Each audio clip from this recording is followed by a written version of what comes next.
오늘은 배척을 받으신 예수님이라는 그런 제목으로 하나님의 말씀을 함께 살펴보겠습니다. 여러분 혹시 이런 생각을 해보신 적이 혹시 계신지 모르겠어요. 내가 만약 2000년 전 예수님 그 시대, 예수님이 거느렸던 그 갈릴리, 그 팔레스타인 그 지역, 예수님과 함께 지금 하고 있다고 하면, 예를 들면 예수님이 증거하시는 그 말씀, 그 가르침을 듣고 또 예수님이 행하시는 그 놀라운 이적들, 이런 것들을 눈으로 직접 그렇게 보게 되면 여러분의 믿음 생활이 어떨 것 같아요? 지금보다도 훨씬 더 믿음이 성장할 것 같습니까? 아니면 그거하고 별로 상관이 없을 것 같습니까? 만약 여러분, 만약 우리가 예수님과 함께 그 예수님 시대에 예수님을 따라다녔을 때에 예수님이 가르침을 직접 듣고 또 예수님이 행하시는 그 이적과 그 권능, 능력을 직접 눈으로 목도한다면 우리의 믿음이 좀 더 성장할 것이다 라고 이렇게 생각한다고 하면, 여러분 그 당시 예수님과 함께 했던 사람들 얼마나 복된 사람들이겠습니까? 그죠? 그런데 여러분 그 당시 만약에 우리가 이런 생각을 그들도, 그러니까 그들에게 똑같이 적용한다고 그러면 그 예수님과 함께 했던 그 대부분의 사람들이 예수님을 따르며 예수님의 제자들이 다 되어 있어야 하겠죠. 그죠? 그런데 아쉽게도 예수님 당시에 살았던 수많은 사람들이, 여러분 예수님을 믿고 예수님의 제자들이 예수님이 12 제자를 제외하고 그 외에 수많은 사람들이 예수님을 따라다녔는데 그 가운데서 얼마나 많은 사람들이 예수님의 제자로 남았을까요? 저는 그리 긍정적인 대답을 하기가 어렵지 않을까 생각합니다. 하나님 나라 복음이 선포되고 하나님 나라의 권능과 이적들이 그들 눈앞에서 펼쳐짐에도 불구하고 사실은 바리새인들과 서기관들 또 종교 지도자들, 아니 수많은 예수님을 따라다녔던 그 무리들, 그들이 어떻게 했습니까? 초기 예수님께서 일으키시는 그 이적을 쫓아서 열심히 따라갔지만, 그러나 마지막 예수님이 십자가를 지실 그때쯤에 거의 대부분의 사람들이 예수님으로부터 돌아서잖아요. 그러면서 뭐라고 외쳤습니까? 예수님을 십자가에 못 박으소서라고 그렇게 외쳤던 사람들입니다. 그 팔레스타인 유대 땅만 그런 건 아니죠. 지지난주인가요? 몇 주 전이었죠. 그 이방 지역, 그라사 지역, 그 지역에서 여러분 군대 귀신 들렸던 그 한 사람을 예수님께서 치유해 주시는 그런 사건이 있었잖아요. 그 사실은 얼마나 귀한 일입니까? 그런데 그 지역의 사람들이 어떻게 합니까? 예수님을 떠나 보내잖아요. 그들에게는 어쩌면 절호의 찬스였는데, 예수님 믿을 수 있는 절호의 찬스였는데, 그들은 그 예수님을 다시 그 강 건너편으로 보내어 버렸습니다. 예수님을 거절하고 예수님을 배척한 것이죠. 여러분 오늘 본문에 등장하는 예수님의 고향 사람들도 예수님을 배척하고 있습니다. 여러분 예수님의 고향 사람들은 왜 예수님을 배척하고 있었는지 오늘 본문을 통해서 우리 함께 좀 살펴보겠습니다. 1절을 다시 한번 보십시오. 1절입니다. 예수께서 거기를 떠나사 고향으로 가시니 제자들도 따르니라. 예수님께서 거기를 떠나사라고 이렇게 말씀하시는데 이 거기가 어디입니까? 5장에 가야 이제 거기가 어디인지 알 수 있겠죠. 좁게는 이 6장이 시작되기 바로 직전에 누구의 집에 있었습니까? 야이로의 집, 회당장 야이로의 집에 있었습니다. 그 딸, 죽었던 그 딸을 일으켜 세운 그 이후에 예수님께서 지금 고향으로 오시는 것이죠. 그래서 좁게는 야이로의 집에서 출발하셨고 넓게는 뭐예요? 가버나움에서 예수님 출발하시는 것이죠. 여러분 가버나움은 예수님 갈릴리 사역의 중심지였습니다. 예수님, 우리가 이제 특별히 마가복음은 이 속도가 굉장히 빠르게 진행이 되는데 세례 요한이 등장하고 나서 예수님이 바로 등장하죠. 여러분 마태복음은 족보로 시작되고 그리고 또 예수님이 태어나는 그런 장면, 또 누가복음은 훨씬 더 그런 예수님이 태어나는 그런 장면들이 훨씬 더 많잖아요, 그죠? 그런데 이 마가복음은 그 세례 요한이 등장하자마자 바로 예수님이 어떻게 합니까? 세례를 받으신 이후에 시험 40일 동안 광야에서 시험을 받으시고 그리고 그 시험을 받으신 직후에 세례 요한이 잡히셨다라는 그 소문을 듣습니다. 소식을 듣습니다. 그때 예수님이 어떻게 하십니까? 우리가 지난주에도 제가 소개해드렸는데 마가복음 1장 15절 때가 참회가 아닌데 하나님 나라가 가까웠으니 회개하고 복음을 믿으라. 예수님께서 복음을 선포하시고 공생의 사역을 시작하시죠. 그리고 그 복음을 선포하시고 나서 네 제자를 부르십니다. 베드로와 안드레 그리고 야고보와 요한. 그리고 나서 곧바로 어디로 가시냐면 가버나움으로 가십니다. 가버나움 회당에서 이제 어떻게 보면 공식적으로 예수님의 공생의 사역이 시작이 되는 것이죠. 그러니까 예수님의 여러분 태어난 곳은 베들레헴입니다. 그런데 성경에서 보통 이 예수라는 이름이 예수님만 가지고 있었던 것이 아니라 많은 사람들 흔한 이름이었습니다. 뭐 요셉, 뭐 시몬, 뭐 또 그 예수 이런 그 흔한 이름이었습니다. 그래서 그 사람을 구분하기 위해서 지명을 이렇게 붙이는 거예요. 그래서 예수님은 항상 뭐예요? 나사렛 예수라는 그런 이름이 붙죠. 보통은 뭐예요? 고향을 붙이는 거예요. 근데 예수님이 태어나신 곳은 어디입니까? 베들레헴이잖아요, 베들레헴. 그런데 여러분, 베들레헴 예수 이런 못 들어보셨죠, 그죠? 그게 주로 나사렛 예수라고 이렇게 일컬어집니다. 그래서 예수님이 비록 태어난 곳은 베들레헴이지만 거의 1살 혹은 2살 때쯤부터 30살 될 때까지 거의 공생의 3년을 빼고는 예수님은 나사렛에서 자라나셨죠. 그래서 예수님의 고향은 나사렛입니다. 근데 여러분, 예수님께서 공생의 사역을 나사렛에서 시작하시지 않으시고 어디에서 시작하셨냐면 가버나움에서 시작하신 거예요. 그래서 1장 21절인가에 보면 예수님께서 제자들을 세우시고 나서 가버나움으로 가시고 가버나움 회당에서 말씀을 가르치시고 그때부터 이제 물론 세례를 받으시는 그때부터 공생의 사역이 시작이 되셨지만 이제 본격적으로 공생의 사역이 시작이 되는 것이죠. 그 가버나움에서 이제 뭐요? 예수님 고향 이 나사렛으로 오고 계신 것입니다. 2절을 한번 보십시오. 2절 보시면 안식일이 되어 회당에서 가르치시니 많은 사람이 듣고 놀라 이르되 이 사람이 어디서 이런 것을 얻었느냐?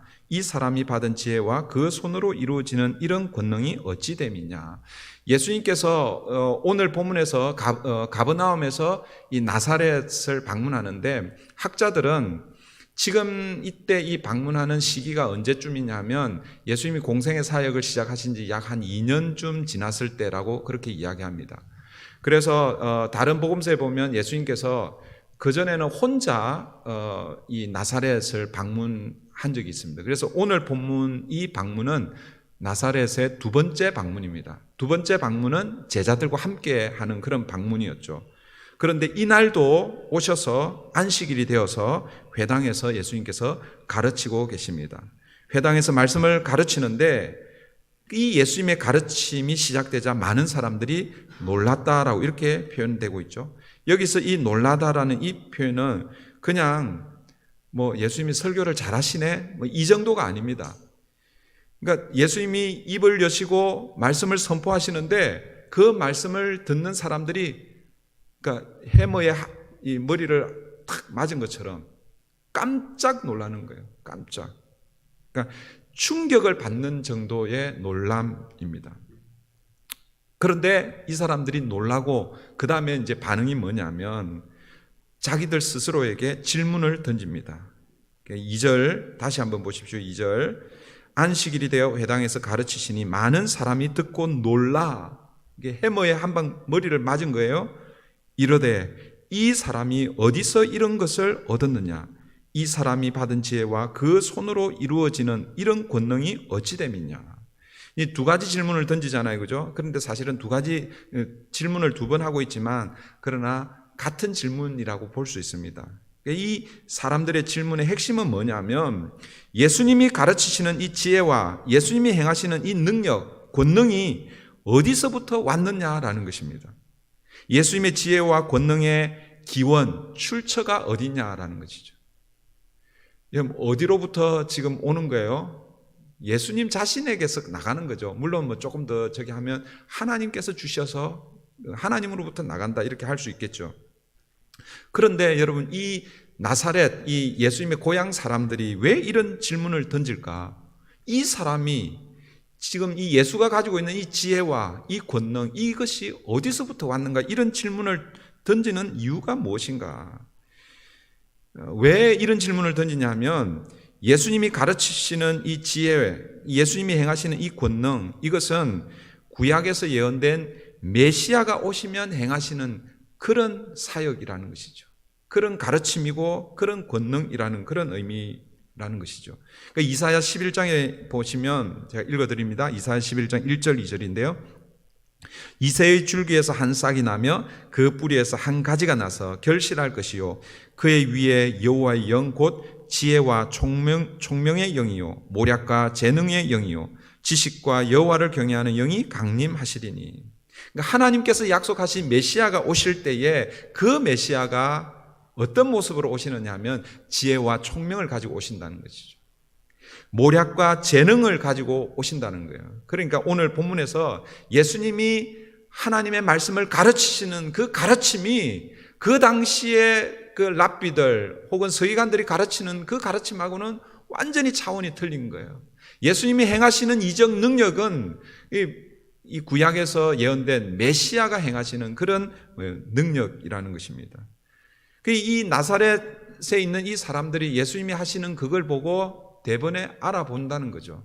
사실은 나사렛 사람들만 알아보는 게 아니라 사실은 유대 사람들이 다 알아보는 거예요. 왜냐하면 그 율법이 그렇게 가르치고 있기 때문에 그런 거죠. 그런데 나사렛 사람들, 이 예수님의 고향 이 사람들이 왜 이런 질문을 하느냐라는 것입니다. 예수님이 이런 지혜와 이런 권능을 행하시는 것을 보면 이것은 메시아의 증표다, 메시아의 증거다 이렇게 받아들이면 되는데 그런데 지금 그 예수님의 고향 사람들이 이 사람이 이런 지혜와 이런 권능이 어디서부터 왔는가 이렇게 질문하고 있다라는 것이죠. 이렇게 질문하는 이유, 이 질문에는 두 가지 그 의미 혹은 두 가지 생각을 가지고 지금 질문을 던지고 있다라는 것이죠. 그 두 가지 생각이 뭐냐면 첫 번째는 정말 예수가 이런 지혜와 능력을 하나님으로부터 받은 것인가 라는 이런 생각을 가지고 질문을 던지는 거예요. 이해하시겠죠? 지금 예수님께서 지혜로운 가르침 그리고 그들을 통해서 일으키시는 이런 물론 뭐 그 현장에서 일으키셨는지 아니면 이미 예수님께서 일으키신 그 권능을 지금 이야기하는 건지는 정확하게 표현이 되어 있지 않습니다. 그런데 어쨌든 예수님이 하시는 이 두 가지 가르치는 사역과 또 이적을 일으키시는 이 사역을 만약 하나님으로부터 받은 것이다 라고 이렇게 생각을 하면 그러면 예수님은 누구라는 거예요? 메시아라는 거잖아요. 구약에서 예언된 메시아라는 것이죠.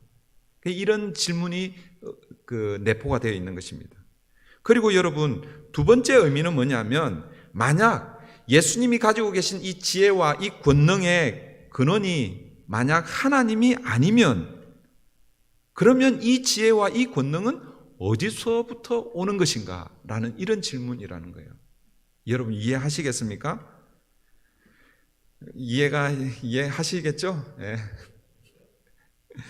그러니까 첫 번째 하나님으로부터 왔다고 생각하면 예수가 메시아다. 왜? 구약 성경에서 메시아가 오시면 이런 증거가 나타나기 때문에 대번에 알아본단 말이에요. 그런데 예수님의 고향 사람들은 지금 깨림칙한 거예요. 그래서 이런 질문을 던지는 거예요. 그래서 이런 질문에는 혹시라도 예수님이 하나님으로부터 받지 않았다고 하면 그러면 이 예수는 누구로부터 받았느냐라고 이런 그 의미가 담겨 있다라는 것이죠. 그러면 우리가 이제 이런 질문을 할 수가 있겠습니다. 왜 이 예수님의 고향 사람들이 이런 생각을 가지고 이런 질문을 던지냐? 그것은 예수님의 고향 사람들이 무엇을 염두에 두고 이런 질문을 던지는지를 우리가 한번 생각해 보아야 합니다. 여러분, 이 예수님의 고향 사람들이 이런 질문을 던지는 이유는요, 예수님에 대한 소문 때문에 그런 것이죠. 예수님에 대한 소문, 어떤 소문이 있었습니까? 마가복음 3장에 가면 예수님의 소문, 그 소문 듣고 뭐예요? 예수님의 친족이 예수님을 데리러 왔잖아요. 예수님의 어머니와 예수님의 형제들이 예수님을 데리러 왔잖아요. 이 나사렛에서 가버나움에서 지금 예수가 30살쯤에 세례를 받고 광야에서 40일 지내다가 집에 오지 않고 그냥 소위 말해서 출가가 아니라 하여튼 집을 나가신 거예요.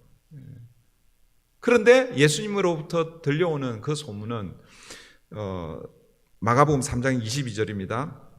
예루살렘에서 내려온 서기관들은 그가 바알세불이 집혔다 하며 또 귀신의 왕을 힘입어 귀신을 쫓아낸다 하니. 그러니까 지금 현재 예수님이 하시는 이 사역, 그 사역의 근거가 하나님으로부터 온 것이 아니라 바알세불, 귀신의 왕 바알세불의 힘을 빌어서 그 일을 하고 있다라는 그런 소문을 예루살렘에서 내려온 서기관들이 지금 퍼뜨리고 있다라는 거예요. 그러니까 나사렛에서 그 이 친족이 그리고 예수님의 어머니와 형제들이 왔다는 것은 나사렛에도 뭐예요? 그 소문이 이미 다 돌았다는 거잖아요. 그죠? 그런데 지금 예수님이 가버나움에서 지금 나사렛에 오신 거예요. 뭐 시간이 좀 한참 지나가지고. 그런데 예수님이 회당에서 말씀을 증거하는 거예요. 그런데 또 사람들이 놀라는 거예요. 이 사람들이 지금 이렇게 질문을 하는 거예요. 이 사람이 그의 지혜와 그 권능이 어디서부터 오는가? 이 질문에는요, 두 가지 그 컨셉을 가지고 있는 거예요.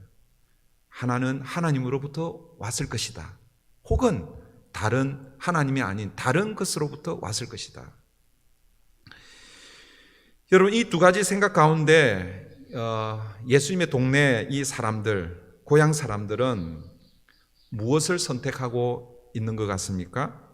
하나님으로부터 왔다라는 것을 선택하고 있습니까? 아니면 바알세불, 귀신의 왕, 사탄으로부터 왔다라고 그렇게 선택하고 있습니까?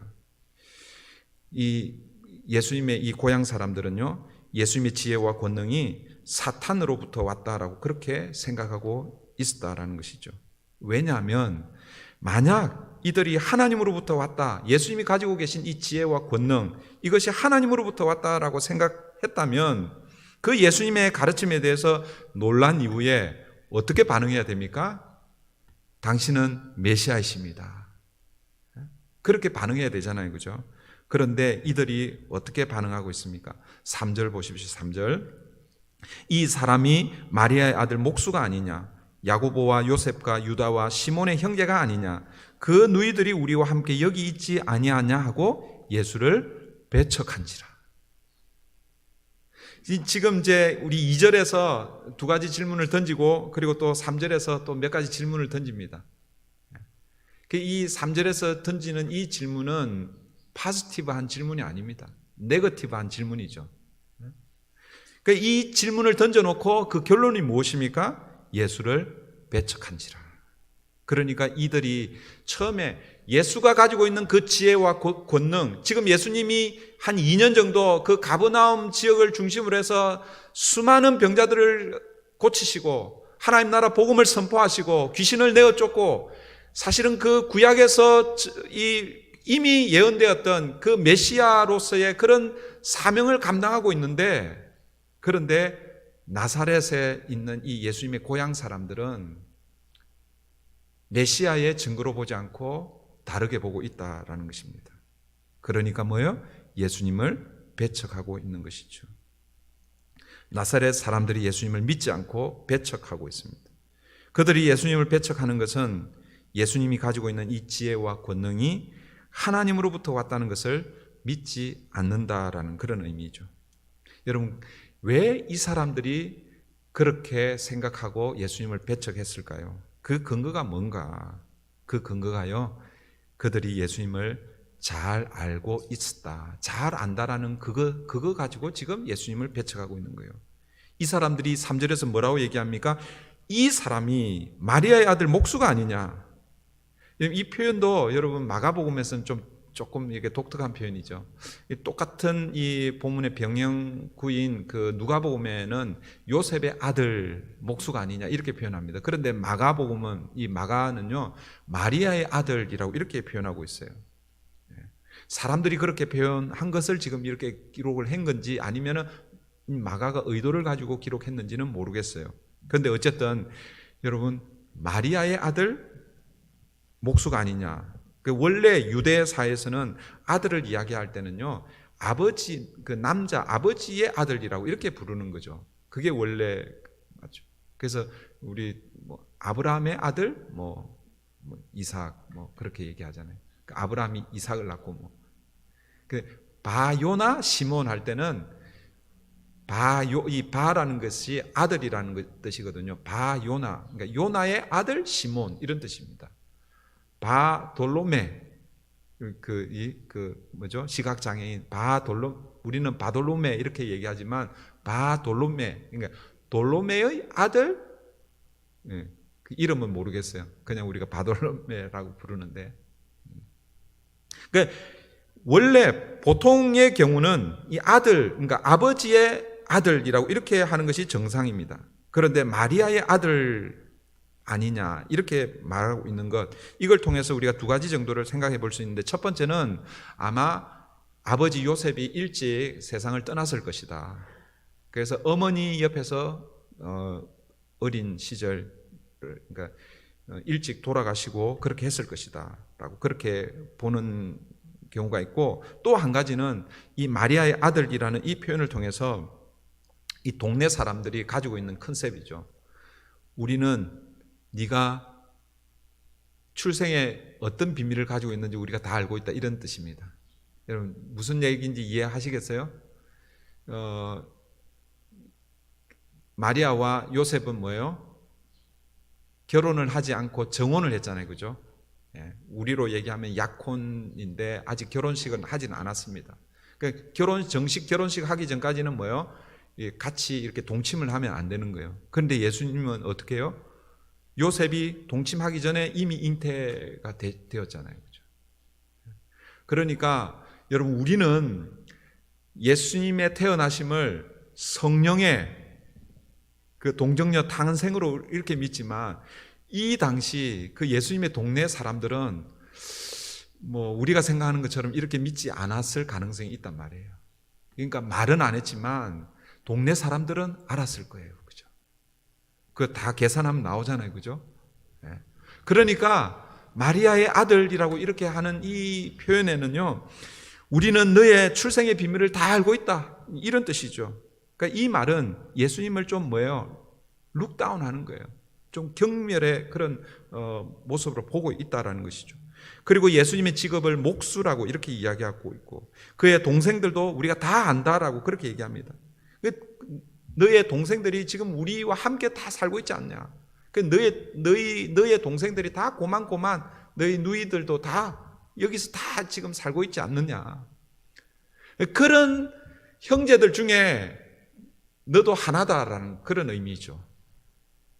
그러니까 이 사람들이 뭘 말하고 싶으냐면, 너 주제에 너에게 있는 그 지혜와 권능이 어떻게 하나님으로부터 올 수 있느냐, 다르게 표현하면 네가 어떻게 메시아가 될 수 있느냐, 이런 의미인 것이죠. 나사렛 사람들이 예수님에 대해서 알고 있었던 것은 지극히 뭐예요? 평범한 한 인간으로 예수님을 그렇게 생각하고 있는 거죠. 그러니까 2년 전, 예수님이 떠나기 전까지 예수님 함께 그 마을에서 살았기 때문에. 여러분, 이것이 전혀 틀린 것은 아니죠. 그 예수님의 고향 사람들이 예수님에 대한 이런 이게 전혀 틀린 건 아닙니다. 그런데 여러분, 그들이 한 가지 간과하는 게 있죠. 그게 무엇입니까? 예수님께서 공생애를 시작하시기 전까지는 예수님께서 자기가 하나님의 아들, 신성을 가지고 있다라는 사실을 여러분 드러내지 않으셨습니다. 그러니까 예수님은 30살, 그러니까 세례 요한에게 세례를 받으시기 전까지는 뭐예요? 그 인간의 모습으로 그냥 사신 거예요. 그 목수의 아들로, 그리고 아버지가 일찍 돌아가셔서 어쩌면 예수님이 장남으로서 그 가정을 책임지고 그렇게 아마 사셨을 것입니다. 그런데 여러분, 예수님께서 때가 되셔서 세례를 받으시고 시험 40일 금식을 하시고 시험을 받으시고 이제 하나님의 나라, 그 하나님의 나라 그 공생의 사역을 시작하시면서 뭐예요? 이제는 뭐예요? 하나님의 아들로서 그 삶을 시작하시는 거예요. 그 예수님의 그 모습은 동네 사람들이 보지를 못한 것이죠. 그래서 그들은 예수님의 인성만, 사람의 모습만 알고 있었던 것입니다. 예수님의 신성은 알 수 없었던 것이죠. 이렇게 예수님의 고향 사람들이 예수님을 배척하였습니다. 그들을 향해서 예수님이 보인 반응이 뭔가? 오늘 4절부터 6절에 나와 있죠. 예수님께서 그들에게 보인 반응이 두 가지 반응입니다. 첫 번째는 4절 5절인데요. 한번 보십시오. 4절 5절. 예수께서 그들에게 이르시되 선지자가 자기 고향과 자기 친척과 자기 집 외에서는 존경을 받지 못함이 없느니라 하시며 거기서는 아무 권능도 행하실 수 없어 다만 소수의 병자에게 안수하여 고치실 뿐이었고, 예수님께서 보이신 첫 번째 반응, 그 반응은 자기 고향과 친척, 자기 집 외에는 존경을 받지 못함이 없다. 그러니까 다른 데서는 예수님이 메시아로, 그 예수님께서 물론 반대 세력도 있었지만 예수님이 가르치실 때에 사람들이 놀라고 예수님이 그 권능을 행할 때에 수많은 사람들이 따라다녔잖아요, 그죠? 그런데 오늘 이 고향 사람들은, 오늘 본문은 굉장히 짧게 마무리하고 있습니다. 예수님을 배척했더라 이렇게 나오고 있지만 병행 본문인 누가복음 4장에 가보면요, 그 예수님을요 이 나사렛 이 사람들이요 동네 사람들이잖아요. 거의 30년을 함께 살았잖아요. 예수님을 어디로 몰고 갑니까? 저기 낭떠러지까지 이렇게 몰고 갑니다. 거기서 예수님을 죽이려고 하는 그런 장면들이 누가복음에 소개가 되고 있습니다. 네, 여러분, 어쨌든 그러니까 다른 데서는 예수님이 존경을 받습니다. 아직까지는. 그런데 고향에서는 그렇게 받지 못한다. 그렇게 말씀하시면서 예수님이 어떻게 반응하시냐? 거기서는 아무 권능도 행하실 수 없어라고 이렇게 말씀하고 있습니다. 여러분, 이 표현은 사실은 굉장히 충격적인 표현인 거죠. 왜냐하면 여러분, 예수님께서 우리 바로 앞장에서 우리 4장 후반부부터 5장 살펴보면서 예수님께서 4가지 기적을 일으키셨잖아요, 그죠? 우리가 4주 동안 그 기적을 우리가 살펴보았는데, 바람과 바다를 잠잠케 하셨고, 그라사 지방의 군대 귀신, 그 귀신을 내어 쫓아주셨고, 12의 혈루증 앓았던 여인을 치유해 주셨고, 그리고 야이로의 딸, 죽은 그 딸을 일으켜 세워 주셨잖아요. 이 4가지 사건, 제가 지난주에 4D라고 정확하게 얘기는 하진 않았는데 우리 그 카톡방에 보니까 4D로 이렇게 올라와 있더라고요. 4D가 뭐냐면 danger, 그러니까 모든 자연 환경으로부터의 위험으로부터 예수님은 우리를 지키시는 분이시라는 거죠. 그 광풍을 통해서 광풍을 잔잔케 하시고 바다를 고요케 하시면서 그 광풍을 통해서 말씀하시는 것은 뭐냐면 모든 자연의 위협으로부터 예수님 지키시는 분이다라는 것이죠. 그 다음에 그라사 군대 귀신, 얼마나 많은 귀신이 들어있는지 몰라요. 그 뭘 상징한다고 그랬습니까? 한 사람을 상징하지만 사탄이 지배하고 있는 이 세상을 상징한다고 그랬잖아요. 예수님이 이 땅에 오신 것은 악한 영들을 물리치시는, 내쫓으시는 demons, 모든 악한 영들로부터 예수님 우리를 구원하시는 그런 분이십니다. 그 다음에 12의 혈루증 앓는 여인 12년, 이게 상징적인 의미가 있습니다. 이 여인은 12년 동안 이거 완전수로 그렇게 앓고 있는 것이죠. disease, 모든 질병으로부터 예수님은 고치시는 분이시라는 거죠. 그리고 마지막 death. 이 death도 여러분 보세요. 12살 살짜리가 죽는 거예요. 12살. 12가 상징하는 게 있어요. 그러니까 모든 죽음으로부터 예수님은 구원하실 수 있는 분이라 그런 분이죠. 지난주에 제가 그런 말씀드렸죠.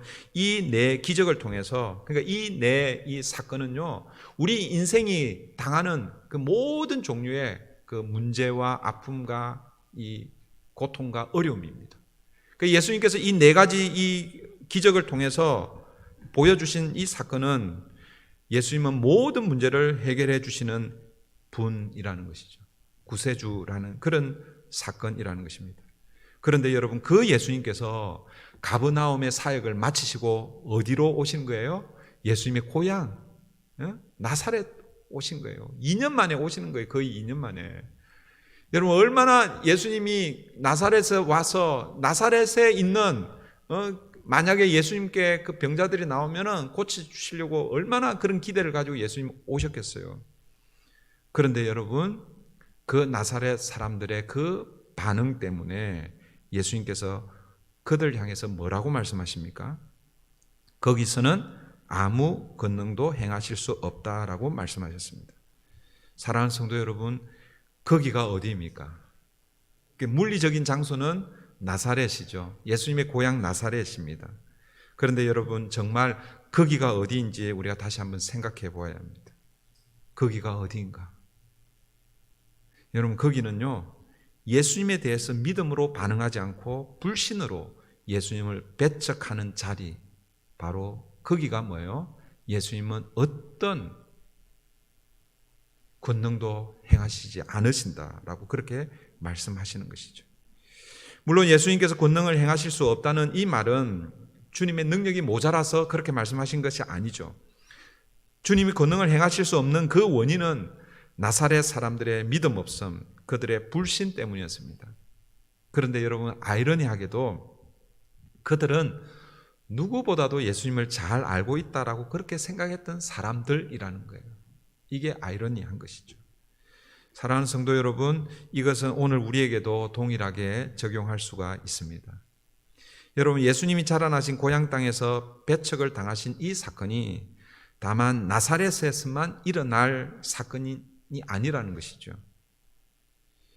여러분, 그라사 지역에서 그 일이 일어났잖아요. 그라사 지역에서 우리가 몇 주 전에 살펴봤잖아요. 그리고 성경을 가장 잘 안다고 생각했던 사람들이 누구냐면 바리새인들, 서기관들이잖아요. 그런데 여러분, 예수님은 바리새인들과 서기관들로부터 배척을 당하셨죠. 가만히 생각해 보면 여러분, 제자들은 어떻습니까? 예수님의 제자들은 어떻습니까? 예수님의 제자들은 예수님을 배척하지 않았습니까? 배척이라고 좀 그러면 좀 그런가요? 예수님을 버리고 도망가지 않았습니까? 예수님을 부인하지 않았습니까? 여러분, 예수님께서 겟세마네 동산에서 마지막 기도 하시잖아요. 그 기도 하시고 나서 어떻게 해요? 체포되셨습니다. 그 체포되는 그 순간에 그 전에 예수님께서 뭐라고 말씀하셨습니까? 3번 자신의 그 체포와 고난 그리고 십자가를 지실 것을 3번 말씀하셨는데, 그런데 예수님이 또 뭐라고 얘기하냐면 너희들이 다 도망갈 거다 그렇게 얘기했어요. 그때 베드로가 뭐라고 얘기했습니까? 모두 예수님을 버리고 다 도망갈지라도 나는 예수님을 버리지 않겠습니다. 그렇게 얘기했어요. 그때 예수님이 뭐라고 그랬어요? 참 기특하지만 네가 닭 울기 전 3번 나를 부인할 것이다. 그렇게 예수님이 말씀하셨잖아요. 그리고 정말 베드로는 예수님을 3번, 그리고 그 마지막 3번은 예수를 모른다고 저주하면서 그렇게 부인을 했습니다. 그렇게 보면 여러분, 예수님은요 사실은 모두에게 배척을 당하셨다라고 이렇게 볼 수가 있습니다. 여러분, 가만히 보면 예수님을 잘 안다고 하는 사람들이 예수님을 배척하고 있다라는 거예요. 그러니까 이걸 우리에게 적용해야 돼요. 제가 이런 질문을 한번 던져볼게요. 여러분은 예수님을 잘 알고 계세요? 대답을 잘 하셔야 돼요. 잘 안다고 그러면 여러분들은 예수님을 배척할 가능성이 많아요. 제 얘기가 아니라 성경의 이 이그젬플을 보면 그럴 수 있다라는 것이죠. 여러분 한번 따져볼게요. 여러분 다른 어떤 동네 사람들보다 예수님을 잘 알았던 사람들이 누구입니까? 나사렛 동네잖아요. 나사렛 동네. 여러분 나사렛 동네 사람들하고 그 다른 지역에 있는 그 사람들하고 누가 더 예수님을 잘 알았었겠어요? 나사렛에서 살았던, 예수님이 30년 살았던 그 나사렛은 그 동네가 거의 한 전체 인구가 그 당시 예수님 그 당시 한 500명 정도 됐다고 그래요. 그러니까 여러분 30년을 거기에서 살았다고 생각해 보세요. 그러면 다 아는 거죠. 다 아는 거예요. 그런데 여러분 다른 동네가 아니라 예수님을 가장 잘 안다고 생각했던 그 나사렛 동네 사람들이 예수님을 배척하고 있는 거예요.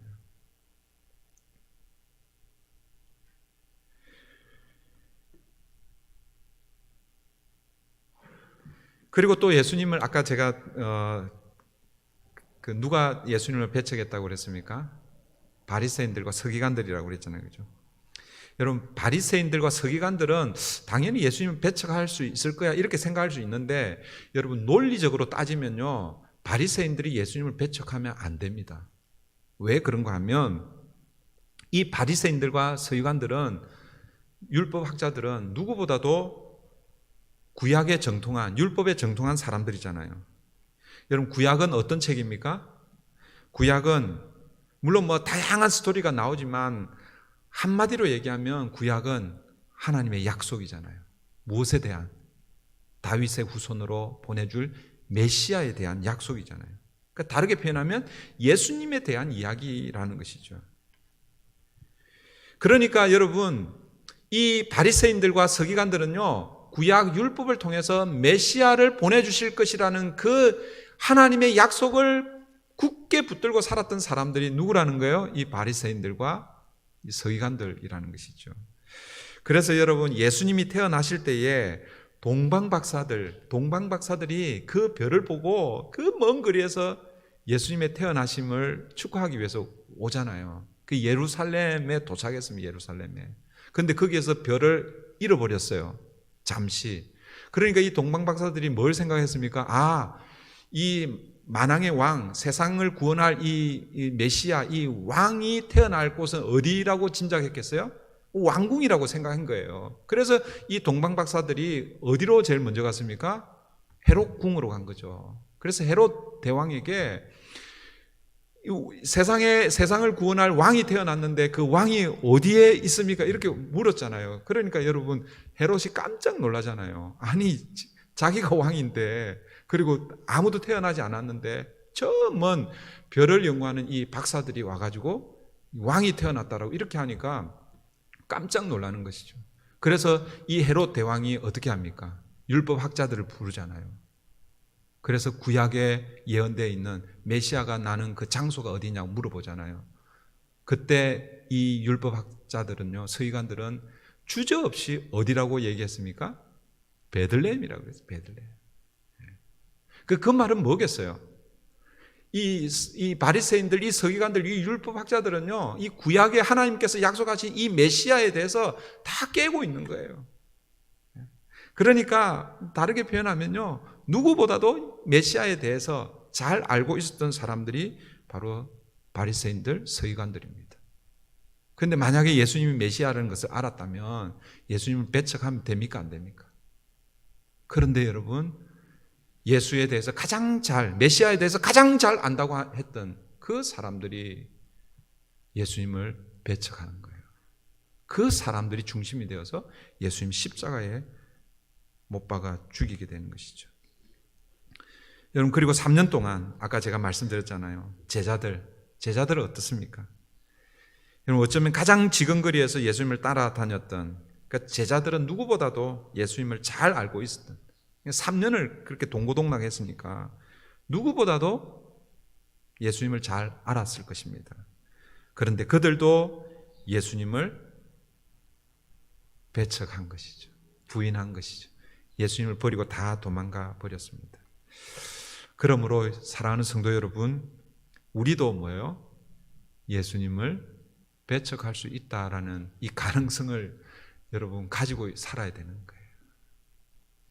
예수님의 고향, 예수님 이 나사렛 사람들은 사실은 엄청난 그 축복을 경험할 수 있는 기회가 2년 만에 찾아온 거잖아요.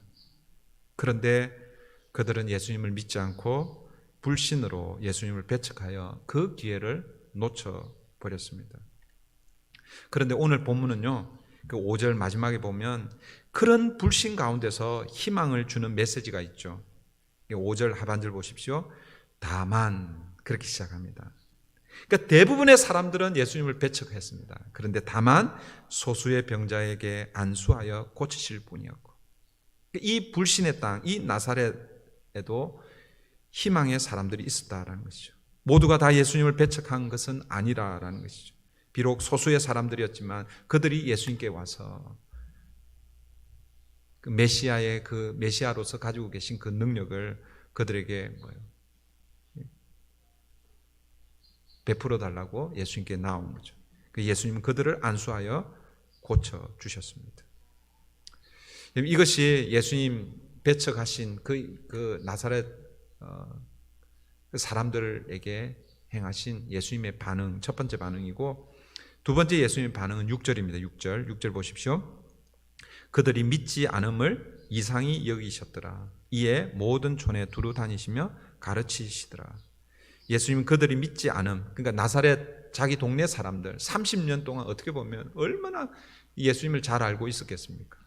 그런데 그들이 예수님을 믿지 않음, 그것을 예수님이 이상히 여겼다, 이렇게 말씀합니다. 그러니까 여기서 이상히 여겼다 이 말은 예수님도 놀라셨다라는 거죠. 우리 아까 2절에서 예수님이 가르치실 때에 나사렛 사람들이 어떻게 했습니까? 놀랐다 그랬잖아요. 그죠? 똑같은 단어예요. 예수님도 놀라고 계신 거예요. 놀라고 계신 거예요. 성경에 예수님이 놀라시는 장면이 몇 군데 있죠. 오늘 본문은요, 예수님이 네거티브하게 놀라는 거고, 마태복음 8장에 가보면 예수님이 파지티브하게 놀라는 장면이 나옵니다. 어떤 장면이냐면 여러분 잘 아는 백부장의 종을 치유하는 그 과정이죠. 예수님을 집으로 모시려고 처음 했다가 백부장이 어떻게 합니까? 우리 집에 오시지 않고 말씀만 하십시오. 나도 군인으로 내 위에 상관이 있고 또 내 밑에 수하들, 부하들이 있는데 상관이 명령하면 그 명령에 따르고 나도 부하들에게 명령하면 따릅니다. 예수님 말씀만 하십시오. 그 백부장의 그 말에 예수님이 놀랐다 이렇게 말씀합니다. 그 유대인들 가운데 이만한 믿음을 내가 보지 못했다 그렇게 말씀합니다. 사랑하는 성도 여러분, 저와 여러분이 예수님을 놀래키는 그런 사람 좀 됐으면 좋겠어요. 두 가지 방법이 있어요. 두 가지. 다 믿음과 관련됩니다. 우리의 좋은 믿음을 통해서 예수님을 놀라게 해드려야 돼요. 그런데 오늘 나사렛 이 예수님의 고향 사람들은 어떻게 해요? 믿음 없음을 통해서 예수님이 놀라신 거예요. 오늘 저와 여러분이 어디에 서야 되겠어요? 우리의 믿음을 통해서 예수님을 깜짝깜짝 놀라게. 야, 브릿지 교회 내가 아무개 집사, 아무개 권사, 깜짝깜짝 내가 놀란다. 그런 저와 여러분 되기를 바랍니다. 그리고 나서 이제 6절 하반절 보시면 그 다음 주에 이어서 좀 보려고 그러는데 이에 모든 촌에 두루 다니시며 가르치시더라. 네. 여기서 여러분 두루라는 이 말이 헬라어로 키클로라는 그런 단어인데요. 이게 뭐냐면 둥글게 둘러싸듯이 그런 뜻이 있습니다. 그러니까 사방을 이렇게 둘러싸다 이런 뜻이 있습니다. 그 말이 뭐냐면 예수님이 모든 촌을 이렇게 둘러서 그게 중심이 어디냐면요 나사렛입니다. 나사렛. 그러니까 나사렛을 중심으로 해서 이제 예수님이 나사렛에는 더 이상 가지를 않는 거예요. 오늘 이 본문 이후에 예수님이 돌아가시기 전까지 두 번 다시 나사렛에 가지 않습니다. 나사렛을 딱 제외하시고 나사렛 주변을 그 동네 그 촌을 두루 다니면서 뭘 하고 계신 거예요? 하나님 나라 복음을 전하고 계신 거예요. 비록 나사렛에서 자기 고향 사람들을 통해서 배척을 당하셨지만 그러나 예수님은 낙심하지 않고 그의 하나님 나라 복음 그 사역을 계속해서 이어가고 있습니다. 이게 이제 우리 다음 주에 보게 될 예수님께서 제자들을 파송하는 그런 내용들이 소개가 되고 있습니다. 이제 말씀을 맺겠습니다. 사랑하는 성도 여러분, 여러분들은 예수님을 얼마나 알고 계십니까? 그런데 예수님을 내가 잘 안다고 생각할 때 어떻게 해야 되는 거예요? 조심해야 됩니다. 오늘 본문을 통해서. 왜냐하면 오늘 본문 보면 예수님을 잘 안다고 생각했던 사람들이 어떻게 해요? 예수님을 배반하고 있었습니다. 그래서 우리는요, 예수님을 사실은 잘 모른다라고 이렇게 얘기하는 게 정답이에요. 제가 가끔씩 그런 비유를 들잖아요. 그죠? 그러니까 예를 들면 이런 거죠. 여러분, 우리와 하나님과는 이 차원이 틀립니다. 그러니까 예를 들면 이런 겁니다. 우리 인간의 존재 방식하고 여러분 식물의 존재 방식하고 완전히 틀리잖아요. 그죠? 이제 나중에 예배 끝나고 나서 그 나무나 뭐 식물한테 이렇게 물어보세요. 야, 네가 인간을 아니? 이렇게 한번 물어보세요. 이 식물의 존재는요, 그 식물의 존재 방식으로는 우리 이 인간의 이걸 뭐요? 알 수 있겠어요? 없겠어요? 죽었다 깨어나도 모르는 거죠. 똑같은 거예요. 어쩌면 훨씬 더 우리가 하나님을 아는 그 하나님과의 우리와의 이 존재 방식은 훨씬 더 멀리 있을지 몰라요. 그러니까 우리는 죽었다 깨어나도 사실은 하나님을 알 수 없는 존재들입니다. 한국의 모 신학교 교수였던 한 분이 계신데 그분이 20대부터 이 은혜를 받고 성경을 통독하기 시작했대요. 하루에 4시간씩. 어떤 일이 있어도 하루에 4시간씩 성경을 약 한 40년 동안 그렇게 통독을 했다는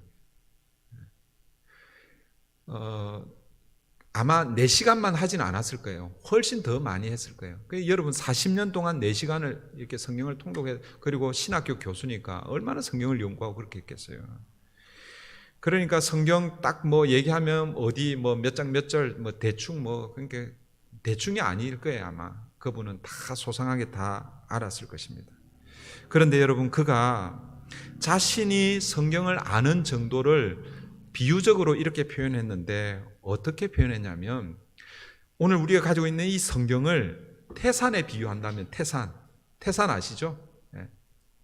우리 마운트 발디, 하여튼 그 태산에 비유한다면 자기가 성경을 아는 그 수준이 어느 정도냐면 그 태산에 가가지고 이 손톱으로 그 태산의 이 흙을 이렇게 긁는 정도, 그 정도 수준으로 그만큼밖에 자기는 성경을 모른다라는 거예요.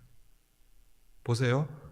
20대부터 하루에 4시간씩 40년을 성경을 읽고 연구하고 또 신학교 교수입니다. 그 얼마나 성경을 잘 알았겠어요.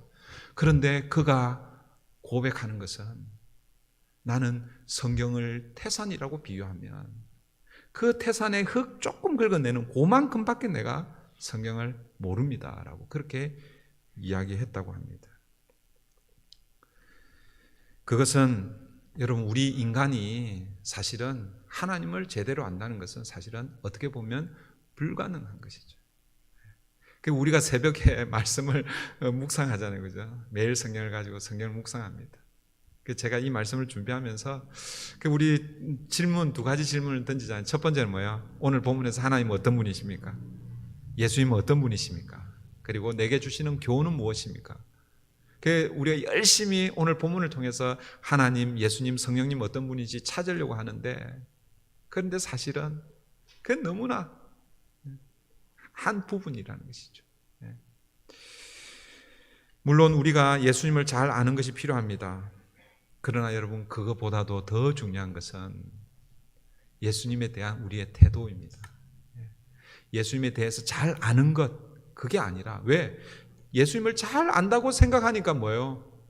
예수님을 배척하게 되는 거예요. 예수님을 잘 아는 것보다도 더 중요한 것은 예수님을 믿는 겁니다. 예수님을 더 신뢰하는 것입니다. 나는 예수님을 잘 몰라요. 그 말은 뭐예요?